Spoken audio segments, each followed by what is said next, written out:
자, 우리 함께 본문 말씀은 신약성경 마태복음 5장 17절부터 20절까지 말씀입니다. 우리 함께 읽고 이 말씀을 함께 보겠습니다. 자, 오늘 말씀은 예수님께서 율법에 대해서 우리에게 알려주시는 말씀입니다. 자, 여러분이 생각했을 때 율법 하면 어떤 게 떠오르나요? 그렇죠. 십계명이나 혹은 하나님께서 모세에게 주신 창세기, 출애굽기, 레위기, 민수기, 신명기에 나오는 율법들을 우리는 주로 떠올립니다. 자, 여러분, 근데 하나님께서는 왜 이스라엘 백성들한테 율법을 주셨을까요? 그것은 그 율법을 지키면서 살아가는 것이 하나님께서 기뻐하시는 삶이었기 때문입니다.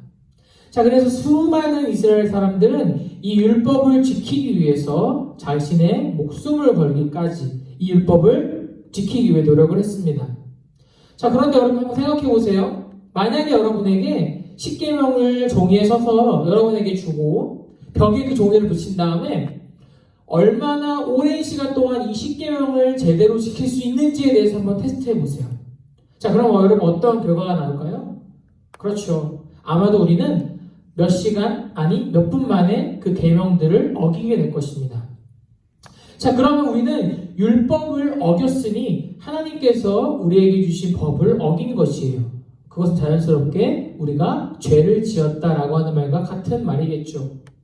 여러분, 우리는 절대 율법이라고 하는 것으로는 자유로워질 수 없는 존재들이에요. 왜냐하면 언제나 율법은 우리가 죄인인 것을 우리에게 알려주기 때문이죠. 자, 그런데 여러분, 왜 예수님 자신이 오신 이유가 율법을 완전하게 하기 위함이다 라고 하셨을까요? 그렇죠. 예수님께서는 우리 사람들이 죄인이기 때문에 우리 스스로는 절대 율법을 지킬 수 없다는 것을 너무나 잘 알고 계셨어요.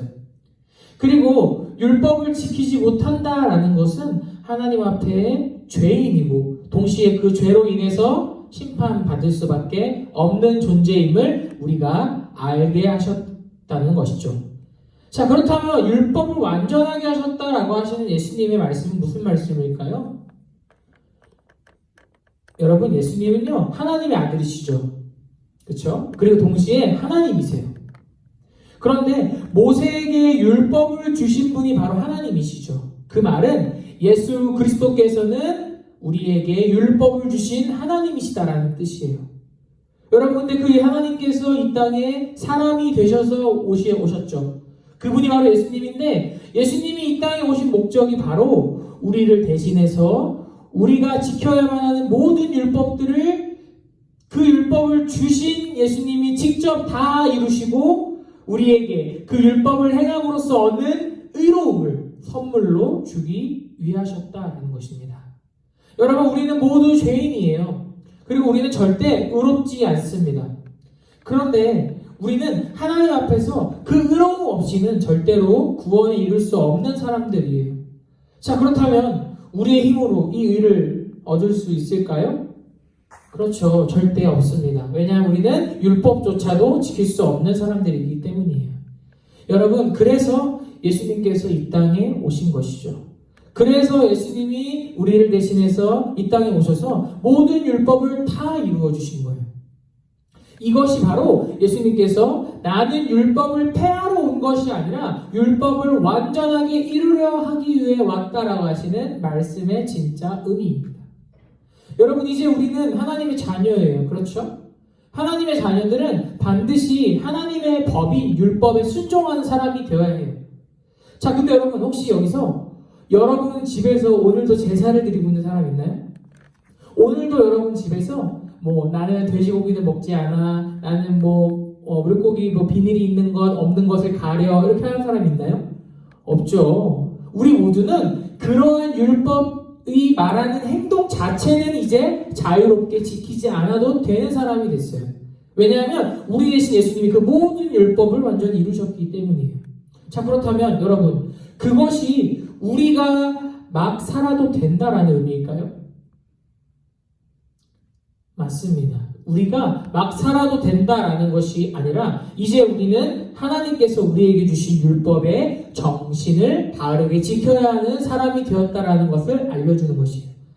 자, 우리 혹시 율법의 두 가지 정신에 대해서 알고 있는 친구 있나요? 자, 선생님 설명해 줄게요. 첫 번째로는 하나님을 사랑하는 것이에요. 하나님을 사랑하는 것이 모든 율법의 가장 첫 번째 가는 계명입니다. 그리고 두 번째로는 내 이웃을 내 자신과 같이 사랑하는 것이에요. 이 두 가지가 바로 모든 율법의 겉모습들이 가지고 있는 진짜 의미입니다. 이제 우리는 율법의 그 겉모습을 지키지 않아도 괜찮아요. 우리 중 누구도 안식일을 지킬 필요도 없고요. 안식일에 아무것도 하지 않을 이유도 없습니다. 그러나 우리는 이제 그 율법들 모든 것을 무시하는 것이 아니라 예수님이 이루신 그 일을 선물로 받은 사람으로서 하나님이 우리에게 주신 율법의 기본 정신을 기억하고 그 두 가지 정신을 깊이 지키며 살아가야 하는 사람들이라고 전도사님 여러분에게 말하고 있는 것이에요. 사랑하는 여러분, 우리 모두는 원래는 절대로 이러한 존재가 될 자격이 없는 사람들이었어요. 우리는 언제나 율법이라고 하는 것 아래에서 두려움에 벌벌 떨 수밖에 없는 죄인들이었습니다. 그런데 오늘 말씀은 여러분에게 예수 그리스도께서 우리를 대신해서 율법이 가지고 있는 모든 것을 다 이루셨고 그 율법을 이룬 의로움을 우리에게 선물로 주셨다라고 하는 사실을 알려주고 있습니다. 여러분 이 사실을 믿고 있나요?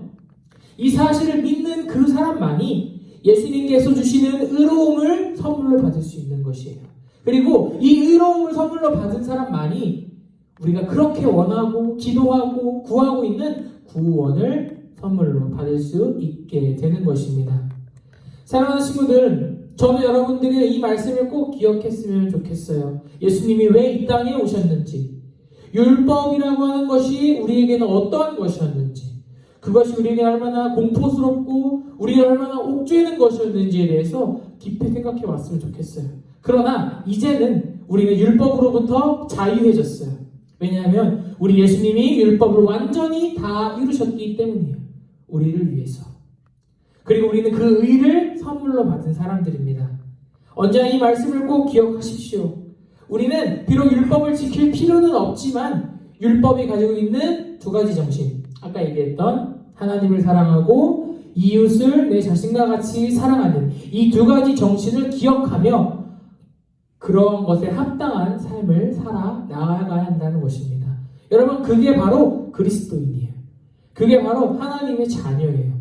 비록 서기관들이나 바리새인보다는 못났고 못 배웠고 우리가 가진 것이 없어도 그들이 율법을 통해서 가지고 있는 그 모든 의의 크기보다 예수님이 우리에게 주신 그 예수님이 온전하게 율법을 이루신 그 의로움이 무한하게 크다라는 것을 꼭 기억하십시오. 그리고 우리는 그 의를 선물로 받은 사람들, 그리고 이제 참된 자유를 경험하는 사람들이다라는 것을 꼭 기억하셨으면 좋겠습니다. 그게 바로 하나님의 자녀들이고 그게 바로 그리스도인입니다. 우리 말씀을 꼭 기억했으면 좋겠습니다. 기도하겠습니다. 하나님 감사합니다. 우리가 함께 하나님 말씀을 듣게 해주셔서 감사합니다. 우리를 대신해 모든 율법을 완전히 성취하신 하나님 감사합니다. 그리고 그 의를 우리에게 선물로 주셔서 감사합니다. 우리 모든 친구들은 이 말씀을 기억하고 이 의로움을 언제나 감격과 감사로 누릴 수 있는 모든 친구들 될 수 있게 도와주세요. 예수님 이름으로 기도합니다. 아멘.